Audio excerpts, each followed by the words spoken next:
अस्सलाम वालेकुम। Health care guideline में आपको खुशामदीद कहती हूँ। मैं हूँ आपकी होस्ट डॉक्टर शीबा अकरम। जैसा कि हमने पहले ही अनाउंसमेंट कर रखी है कि अब हम एक सीरीज पे काम करेंगे जो कि मुख्तलिफ किस्म के अबॉर्शंस के मुतल्लिक होगी। इसी सीरीज की आज ये पहली वीडियो है और आज बात करेंगे थ्रेटेंड अबॉर्शन के ऊपर। सबसे पहले हम ये समझ लेते हैं कि अबॉर्शन क्या होता है। वैसे अबॉर्शन बेसिकली दो किस्म के होते हैं। एक अबॉर्शन वो जो खुद करवाया जाता है, जिसे इस्लाम में और हमारे मुआशरे में अच्छी नज़र से नहीं देखा जाता, उसे पसंद नहीं किया जाता। दूसरा अबॉर्शन होता है जो किसी बीमारी की वजह से, किसी मसले की वजह से हो जाए। अबॉर्शन से मुराद है कि कोई भी हमल जो 28 हफ्तों से पहले गिर जाए वो अबॉर्शन है।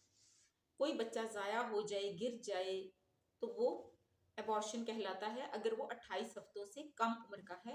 ये 28 हफ्ते की मुद्दत है पाकिस्तान जैसे तरक्की पजीर ममालिक के लिए, जहाँ पे अभी भी नौमौलूद बच्चों के लिए नर्सरी के अंदर सेहत की सहूलियात इतने ऊंचे मैार की नहीं है, जबकि बाहर के ममालिक में जहाँ पे नौमौलूद बच्चों के लिए जो सेहत का मैार मुकर्रर है और जैसी सहूलतें वहाँ उनको मुयसर हैं वो बहुत ऊंचे मैार की हैं, तो वहाँ पे 24 हफ्ते का बच्चा भी बच जाता है। लिहाजा अगर बाहर के मुल्कों की बात करें तो 24 हफ्ते से पहले जो हमल गिरेगा उसको वो एबॉर्शन मानते हैं, और हमारे मुल्कों में ये मुकर्रर वक्त जो किया गया 28 हफ्तों का किया गया। अब बात करते हैं पहली किस्म की, एबॉर्शन की पहली किस्म यानी कि थ्रेटेंड एबॉर्शन। थ्रेट कहते हैं खतरे को। जब भी हमल के गिर जाने का खतरा बन जाए, कोई ऐसी सूरत हाल हो जाए जिससे ये खतरा पैदा हो जाए कि ये हमल गिर जाएगा, तो वो सिचुएशन होती है थ्रेटेंड अबॉर्शन की। अब वो खतरा क्या है? पहले नंबर पे आप देखिए, अगर चोट लग जाए, कोई भी पेशेंट ऐसी गिर जाए, या उसको वो जख्मी हो जाए, या उसको कोई स्ट्रेस आ जाए। स्ट्रेस से मुराद है कि बहुत तेज़ बुखार चढ़ जाए या पेशाब की बहुत ही सख्त किस्म की इन्फेक्शन हो जाए। बहुत सारी सूरतों में शुगर और ब्लड प्रेशर जो है वो भी ऐसी सिचुएशन, ऐसा स्ट्रेस क्रिएट कर देते हैं कि बच्चा ज़ाया होने का ख़तरा बन जाता है। और चोट लगने और गिरने की सूरत में कुछ ना कुछ ब्लीडिंग भी हो सकती है। तो ऐसी सूरतों में जो सिचुएशन है वो थ्रेटेंड अबॉर्शन की सिचुएशन है कि हो सकता है बच्चा गिर जाए। आप जब पेशेंट का मुआयना करते हैं, चेक करते हैं, तो सबसे पहले आप उसका अंदरूनी मुआयना करते हैं, तो आप देखते हैं कि रहम का जो मुंह है वो नहीं खुला। सर्विक्स जो है, ऑस जो है वो क्लोज है। सर्विक्स क्लोज है, ऑस ओपन नहीं है। इसका मतलब है कि ये बच्चा हो सकता है बच जाए, ये ना गिरे, सिर्फ खतरा है, हमल ज़ाया नहीं हुआ। क्यों? क्योंकि रहम का मुंह बंद है, ऑस क्लोज है।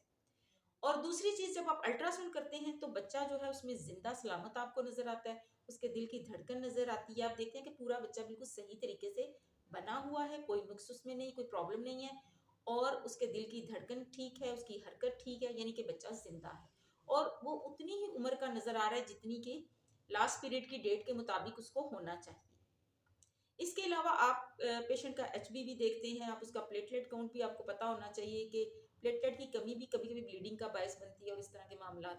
और बाकी लीवर फंक्शंस, किडनी फंक्शंस भी पेशेंट के ज़ाहिरा नॉर्मल होने चाहिए। तो जो ज़रूरी इन्वेस्टिगेशंस है वो आप कर लेते हैं।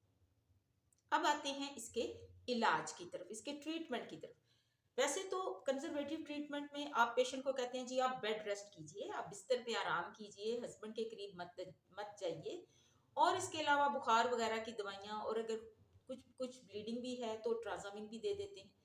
लेकिन जो इसका मेन ट्रीटमेंट है, खास ट्रीटमेंट है, वो है प्रोजेस्टेरॉन हार्मोन। क्योंकि बेसिकली जो शुरू में प्रेगनेंसी जब ज़ाया होने की तरफ आती है तो प्रोजेस्टेरॉन हार्मोन की कमी उसके लिए जिम्मेदार होती है। जब तक प्लेसेंटा अच्छे तरीके से नहीं बनता, प्रेगनेंसी ही सपोर्ट ले रही होती है ओवरीज से। अंडे दानियों में जो कॉर्पस ल्यूटियम है वही प्रोजेस्टेरॉन बना रहा होता है। प्रोजेस्टेरॉन की जो कमी है वो बच्चे को खतरे की तरफ डाल देती है, थ्रेट में डाल देती है कि कहीं ये ज़ाया ना हो जाए। तो प्रोजेस्टेरॉन हार्मोन दिया जाता है, सिंथेटिक फॉर्म ऑफ प्रोजेस्टेरॉन हैं ये, गोलियों की शक्ल में, इंट्रामस्कुलर इंजेक्शन की शक्ल में, या तो गोश्त में टीका लगा देते हैं, या फिर स्पॉजिटरीज भी होती हैं जो पखाने के रास्ते दाखिल की जाती है। तो प्रोजेस्टेरॉन हार्मोन दिया जाता है और ह्यूमन कोरियोनिक गोनेडोट्रोफिन्स आप दे सकते हैं। ये मेन ट्रीटमेंट है थ्रेटेंड अबॉर्शन का। तो इसके अलावा फिर पेशेंट को उसकी अच्छी डाइट के बारे में भी गाइड किया जाता है, और उसको जो एक परेशानी, एक टेंशन बन जाती है, कहीं बेबी ज़ाया ना हो जाए, कहीं ये ना हो जाए, वो ना हो जाए, वो जो उसका स्ट्रेस है उसको दूर करने के लिए और बेड रेस्ट को यकीनी बनाने के लिए हम पेशेंट को समटाइम्स थोड़ा बहुत उसको नींद की दवाई भी दे देते हैं ताकि वो पुरसुकून हो जाए और आराम करे। अब इसका प्रोग्नोसिस देख लेते हैं। ज़्यादातर केसेस में अगर अच्छे तरीके से केस को हैंडल किया जाए और कोई बहुत बड़ी वजह ना हो तो थ्रेटेड अबॉर्शन के केस अक्सर जो हैं वो सर्वाइव कर जाते हैं और सही तरीके से इलाज करने से ये बच्चे बच जाते हैं। तो ये अच्छी खबर है कि ये इसका प्रोग्नोसिस अच्छा है। देखते रहिए हमारा चैनल और इंतज़ार कीजिए आने वाली नई वीडियो का। उसमें हम अबॉर्शन की मज़ीद इकसाम को डिस्कस करेंगे। Thank you.